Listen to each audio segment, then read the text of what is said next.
things under your shirt. But I'd just be on edge, you know. And as I said, the big thing for me was to be liked, and how I did that was trying to make people laugh, you know. A laugh was like a plaster to that big wound in me, but it was temporary, you know. The plaster would flick off, so I needed more laughs, and there was, it got more extreme what I would do for a laugh or to be liked, you know. There was no real end to what I would go to, and I did some strange things. You know, I look back and I just think I cringe at what I used to do, and obviously I do get upset because there was no massive thinking behind it.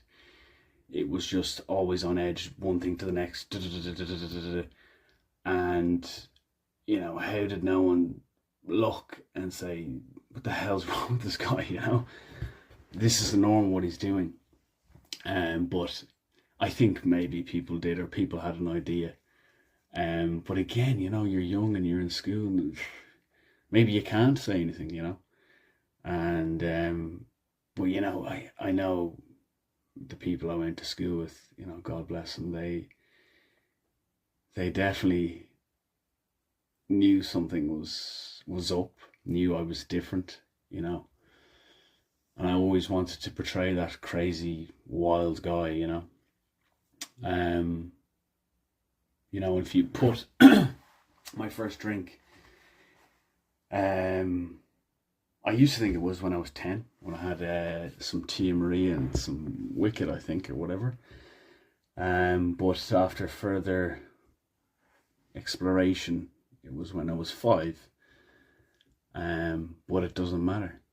When I had my first drink, you know, my first maybe conscious drink, let's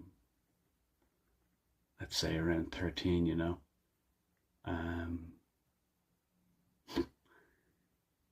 it was bliss, you know. It was everything. You'll never forget that day, you know, all that, just, you know. And the craziness within died down with the drink, but the craziness externally rised, you know. So I would have these, when I used to drink, the reaction was nuts, you know, was not normal. You know, you couldn't even say it was like alcoholic type reaction. It was mentally, you know, a reaction that would be